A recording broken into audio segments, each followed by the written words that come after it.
Existentialism is a philosophical and artistic movement which finds its origin in the work of three great 19th century writers, Fyodor Dostoevsky, Soren Kierkegaard, and Friedrich Nietzsche. In reaction to G.W.F. Hegel's anti-individualistic and hyper-rational metaphysics that subordinated the individual to the state, existentialist philosophy placed emphasis on the uniqueness of individual subjectivity and the experience of authentic selfhood, in all of its messy irrationality and psychological turmoil.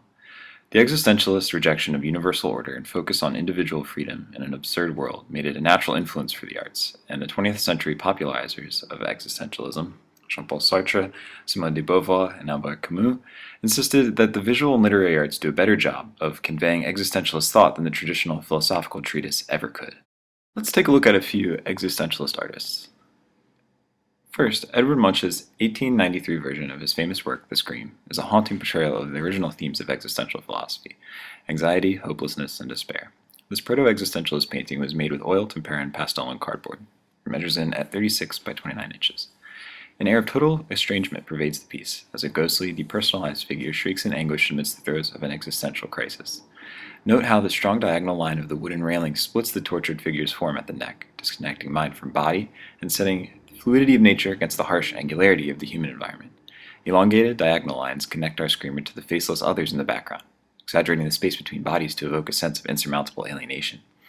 While the turbulent psychological drama of anxiety and dread is externalized and reflected in the natural environment, in the contrast between the violent red and nauseating yellow sky and the murky purple of the swirling river. Munch suffered from anxiety and illness his whole life, and he wanted to use his art as a way to help himself and others understand their chronic mental distress. The Scream is an uncomfortable but oddly comforting piece when received in the right way. As Munch seemed to have known, it eases the loneliness of unspeakable anxiety to know that at least you're not alone in your aloneness. The darker facets of human psychology are not the only themes of existential philosophy. Another key point of investigation within existentialism and phenomenology is the discrepancy between how we subjectively perceive the world and how we objectively talk about it or represent it to ourselves. Two prominent existentialist philosophers, Paul Tillich and Maurice Merleau-Ponty, credit French painter Paul Cézanne with marking the beginning of existentialism in modern art. Cézanne's 1892 oil painting, Card Players and Girl, which measures in at 53 by 71 inches, can show us why.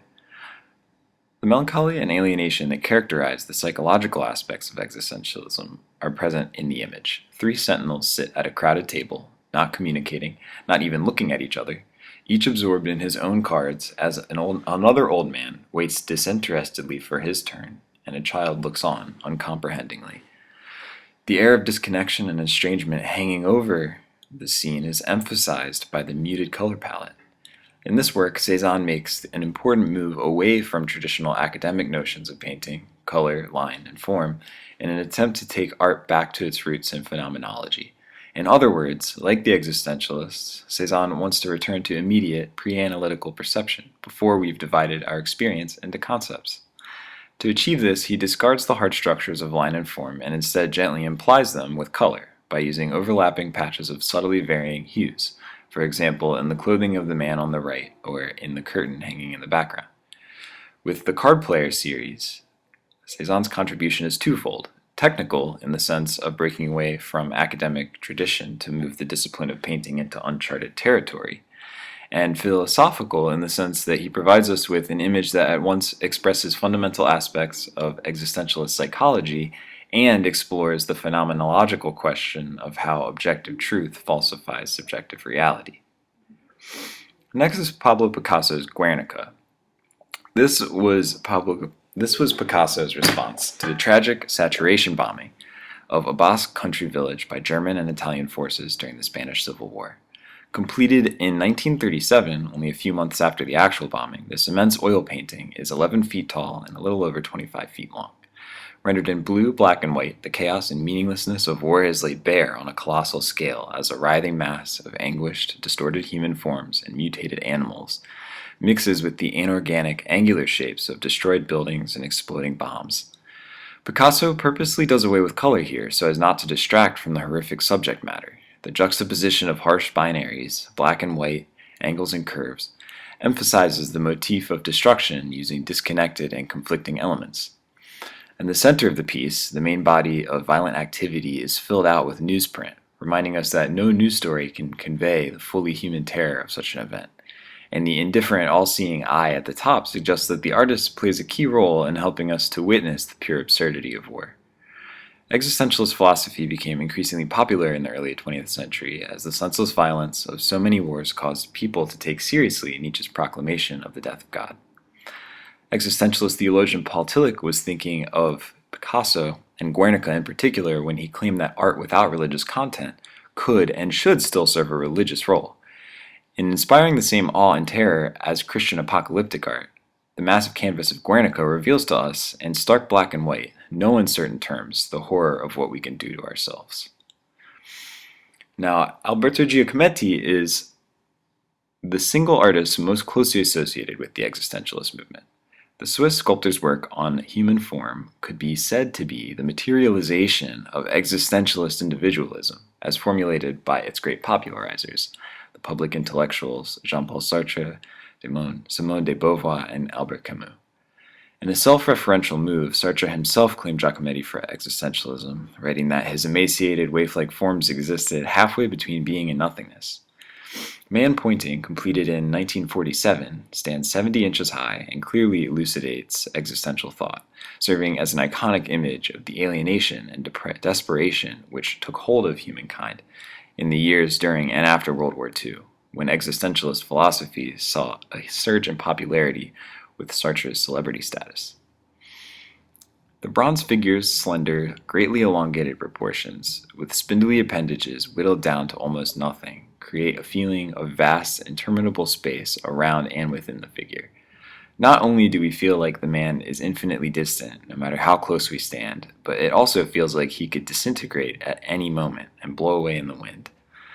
The weathered texture of his deteriorating, pockmarked surface implies exposure to the elements, a sign of alienated man's vulnerability when he finds himself alone in the meaningless void. The expressionless face and outstretched arms comprise a haunting posture, which takes on an air of absurdity in the absence of any others who would receive the gesture.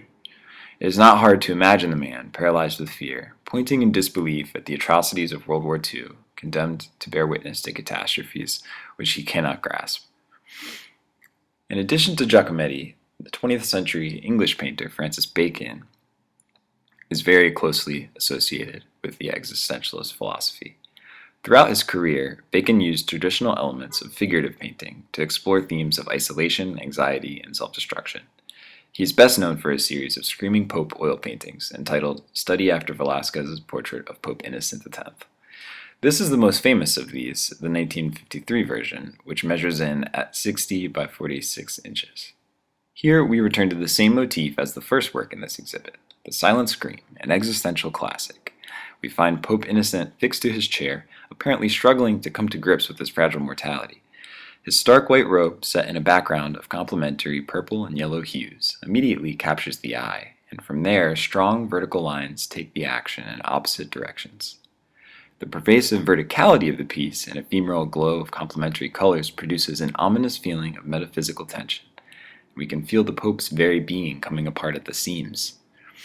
The vertical lines and carefully blended colors also create a sort of holographic effect, collapsing the foreground, middle ground, and background to confuse our sense of exactly where in space the Pope resides. This suggests a multidimensionality to the Pope's hellish conflict. Imprisoned in his own subjectivity, his body is paralyzed while his mind reels in mortal terror.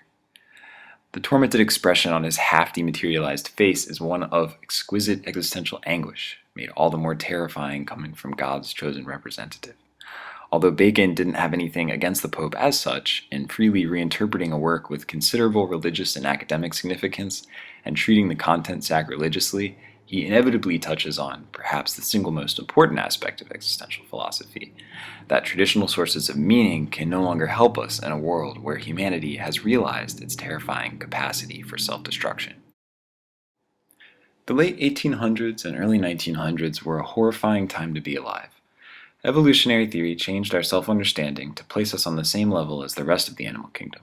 Psychoanalysis undermined the idea that our own minds are fully transparent to us, and war after brutal war finally disenchanted the world of any possibility that God might be out there, looking out for us, and destroyed the alternative hope that technology could save us from ourselves.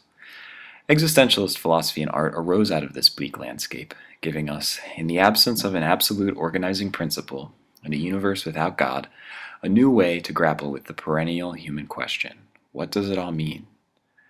The existentialist's answer is essentially an offer, an open invitation, at once anxiety-inducing and radically liberating, to decide the meaning of life for ourselves by means of the perennial human activity, the act of creation.